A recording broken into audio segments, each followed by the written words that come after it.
합심으로 위해서 우리 이웃들을 위해서 기도하도록 하겠습니다.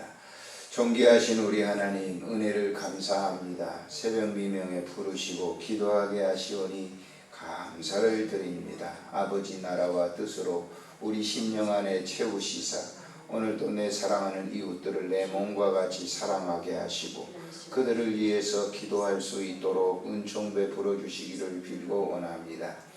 살아가는 여정 동안 하나님과 동행하는 믿음을 통해서 하나님 아버지께 영광을 돌리게 하시고 우리의 심령 속에 한없는 평안과 기쁨과 안식이 넘치도록 은혜 베풀어 주시기를 빌고 원합니다. 살아가는 여정 동안 주변에 일어나는 수많은 일들을 통해서 기도하게 하시옵기를 간구합니다. 우리의 신앙의 삶 속에서 온전히 주님을 향하는 마음으로 간구하게 하시고 우리의 갈 길을 인도하신 주님께서 필요한 적절한 아름다운 은혜를 채워주셔서 모든 일을 아름답게 슬기롭게 잘 이루어 나갈 수 있도록 도와주시기를 간구합니다. 오늘도 주의 말씀 보겠습니다. 우리 심령 속에 이 말씀이 일을 하게 하시고 주께 영광 돌리는 삶이 되도록 은혜 베풀어 주시옵소서. 우리 구주 예수님의 이름으로 기도드리옵나이다. 아멘. 하나님의 말씀 이사야서 20장에서 보시겠습니다. 이사야서 20장에 있는 말씀 같이 읽겠습니다. 아수르의 사르곤 왕이 다르단을 아스돗으로 보내매 그가 와서 아스돗을 쳐서 취하였던 해니라. 그때에 여호와께서 아모스의 아들 이사야에게 말씀하여 이르시되 갈지어다 내 허리에서 배틀을 끄르고 내 발에서 신을 벗을지니라 하시매 그가 그대로 하여 벗은 몸과 벗은 발로 다니니라. 여호와께서 이르시되 나의 종 이사야가 3년 동안 벗은 몸과 벗은 발로 다니며 애국과 고수에 대하여 징조와 예표가 되었느니라. 이와 같이 애국의 포로와 구수에 사로잡힌 자가 아수르 왕에게 끌려갈 때에 젊은 자나 늙은 자가 다 벗은 몸과 벗은 발로 볼기까지 드러내어 애굽의 수치를 보이리니 그들이 바라던 구수와 자랑하던 애굽으로 말미암아 그들이 늘 놀라고 부끄러워할 것이라. 그날에 이 해변 주민이 말하기를 우리가 믿던 나라 곧 우리가 아수르 왕에게 벗어나기를 바라고 달려가서 도움을 구하던 나라가 이같이 되었은즉 우리가 어찌 능히 피하리오 하니라. 아멘.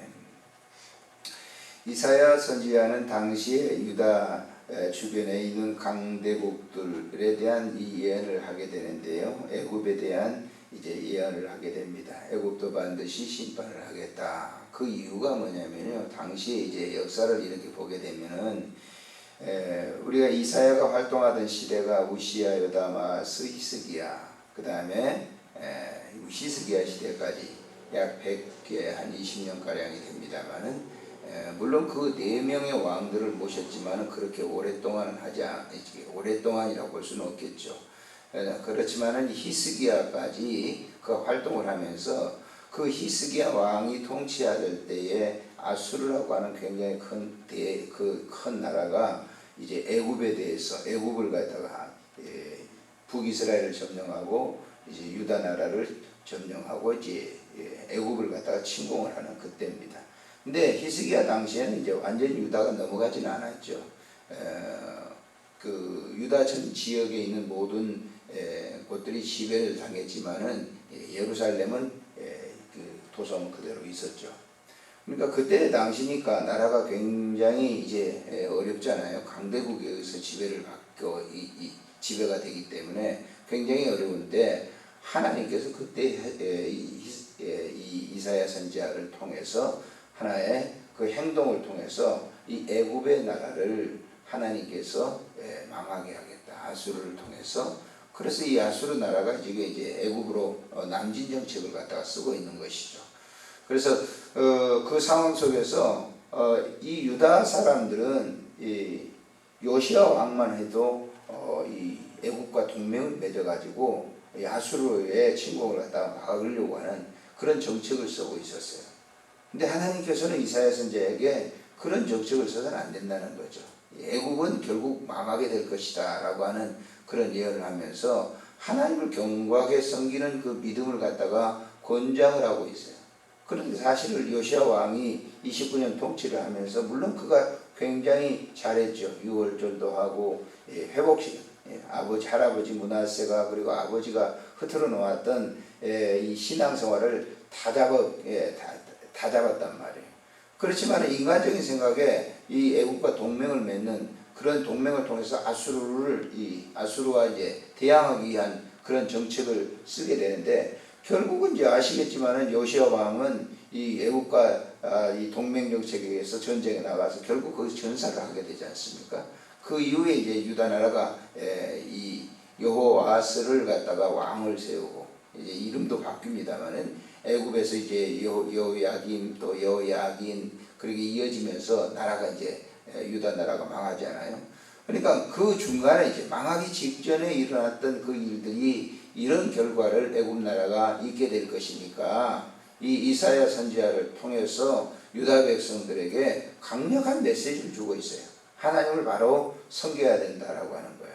유다는 이렇게 될 것이다 라고 하는 거예요. 그래서 하나님이 이사야 선지자에게 어떻게 보면 수치스러운 것을 다 드러내도록 하면서 바로 애굽이라고 하는 나라는 그렇게 될 것이니까 애굽 의지하지 말라는 거예요. 그래서 지금 보십시오. 여기 보면 2절에 보면 그때 여호와께서 아모스의 아들 이사야에게 말씀하여 이르시되 갈지어다 내 허리에 배를 그르고 내 발에서 신을 벗을지니라 하시매 그가 그대로 그가 누굽니까? 이사야가 그대로 하여 벗은 몸과 벗은 발로 다녔다 그랬어요. 벗은 몸과 벗은 발로 한 증표가 되도록 해서 다니게 됐다라고 하는 거예요. 자, 4절에 보면 이와 같이 애굽의 포로와 부수에 사로잡힌 자가 아수르 왕에게 끌려갈 때 젊은 자나 늙은 자가 다 벗은 몸과 벗은 발로 볼기까지 드러내어 애굽의 뭐예요? 애굽의 수치를 그렇게 드러내겠다. 그러니까 이 3년 동안 이사야가 그렇게 다니면서 애굽 그래 나처럼 이렇게 수치스러운 모습을 갖다가 다 드러낼 거니까 애굽 의지하지 말라라고 하는 그런 얘기거든요. 그렇게까지 보여줬는데도 불구하고 유다 백성들이 어땠어요? 돌아오지 않았어요. 그래서 결국 보세요. 아수르 나라가 애굽을 다 점령을 하게 되죠. 강대국 경쟁이 됐어요. 그럼 아수르가 다 세계를 통치할 것처럼 그때 당시에 그들은 인식을 했을 겁니다. 그렇지만은 그 아수르도 결국은 바벨론에 의해서 침공을 당하게 되는 거죠. 그래서 아수르가 망하고 또 애굽까지 이렇게 망하게 됩니다만은 아무튼 본장에서는 이사야 선지자를 통해서 애굽을 의지하지 말라. 강한 것을 의지하지 말라. 의지하는 것은 결국 망하게 되는 것이다. 하나님만 의지해라라고 하는 거예요. 우리가 개인적으로도 여러분 우리가 때에 따라서 그러잖아요. 권력이 있는 사람이라든지 돈이 있는 사람이라든지 내가 너무 연약할 때는 거기에 의지를 하게 되잖아요. 사실은 그 의지하면 안 되거든요. 그러니까 그런 걸 의지하게 되면 결국은 뭐예요? 하나님 그걸 원하시지 않아요. 개인도 마찬가지고 단체도 마찬가지고 그렇습니다. 저도 목회하면서 그런 걸 많이 이렇게 경험해요. 말은 하나님만 섬기겠습니다. 근데 현실은 굉장히 어려우니까 현실 속에서 그쪽으로 의지를 이렇게 좀 하게 되는 그런 경우가 있어요. 그게 실패하는 거죠, 결국은. 버젓이 알면서 그렇게 되는 거예요. 나라도 마찬가지잖아요. 우리가 중국을 갖다가 의지할 수 없는 거고 미국을 의지할 수 없는 거예요. 이번에 무슨 새누리당 김무성 대표가 가서 미국을 갖다가 중국보다 더 신뢰한다. 그런 얘기도 할 필요가 없는 거죠. 우리가 미국이라고 하는 나라는 다 자기들의 이권들입니다. 중국도 그렇고 마찬가지예요. 강대국들은 자기의 이권이 생기면 언제든지 뭐예요? 버릴 수도 있고 취할 수도 있는 거예요. 그러니까 그 어떤 그 강한 강대국들을 의지하는 거 그런 걸 안 된다는 거. 우리가 친일파들이 생긴 이유가 뭡니까? 일본이 한일합병을 하고 난 다음에 뭐예요? 일본 사람 전체가 들어와 가지고 다 지배했던 건 아니에요. 중요 부서를 다 일본 사람 세워놓고 거기에 뭐예요? 한국 사람들 이 일본에 대한 이 관심을 가진 사람들을 살살 꼬여내 가지고 그 사람들이 다 이렇게 그르치게 만든 거죠. 그 사람들이 정신을 차렸다고 하면 아마 일본이 그렇게 통치를 못했을 거예요. 강한 걸 의지한다면 사람들은 뭔가 모르게 하나님 그러면 굉장히 강하시고 위대하십니다. 그런데 보이지 않잖아요, 눈에. 그러니까 그걸 의지하게 되는 것이죠. 그래서 결국 그것은 실패가 된다라고 하는 거예요. 사람도 개인적으로 이렇게 보게 되면요, 이 호스피스 병동에 이렇게 보게 되면 사람들이 호스피스 병동에 이제 들어오게 되면 거의 그 인생 말기잖아요. 호스피스 병동에 들어와서 제가 거기 지금 한 600 몇십 명이, 한 700명 가까이 됩니다만은 한 분도 제 발로 걸어서 병원 나가신 분 못 봤어요. 한 분도. 7년 동안 가까이 되는데 그 호스피스 메트로 병원에 들어오시는 분들이 처음에 이제 들어가지고, 물론 완전히 그게 거의 그걸 알고 들어오시는 환자도 있어요. 그러나 대부분의 환자는 자식들이 그렇게 오더니, 자식들이 어느 큰 병원에서 이게 가망성이 없습니다. 그럼 이제 호스피스로 오잖아요. 병원 비용이 너무 많이 들어가니까요. 그러면 그 병원에 오는 환우분들은 그래도 뭐예요? 돈이 있는 사람일수록 뭐예요? 나 돈이 있는데. 근데 가셔요, 결국은. 그걸 의지하는 거예요. 그러니까 우리 같은 사람들이 가서 뭘 하냐면, 그거보다는 하나님을 더 의지하세요. 하나님을 더 신뢰하세요. 그쪽으로 자꾸 돌아서게 하는데, 대부분 보면은 자식들이 있고 뭐가 좀 있고 자기의 힘이 있고 이런 사람들은요, 굉장히 죽음을 안 하고 그런 사람들도 빨리 가는 거예요. 그러니까 그걸 자기를 그런 걸 의지하지 말고 하나님을 신뢰하고 하나님과 같이 관계를 가게 되면 삶의 질이 얼마나 풍성해지게 됩니까? 그제도 제가 목요일 가가지고 그 권사님이라든지 매번 이제 이렇게 기도를, 이렇게 안수 기도를 해줍니다. 그러면 그분들이 굉장히 감사해요. 와서 막 와가지고 간호사들이 뭐 거기 간병인이나 이런 사람들이 와가지고 막 그냥 함부로 막 하거든요. 근데다가 뭐 이 목사가 가서 말이죠, 마사지 해주면서 안수 기도를 해주면 그렇게 평안해 할 수 없어요. 그제도 그 순동교회 그 권사님이신데 많이 이제 수천해지셨죠.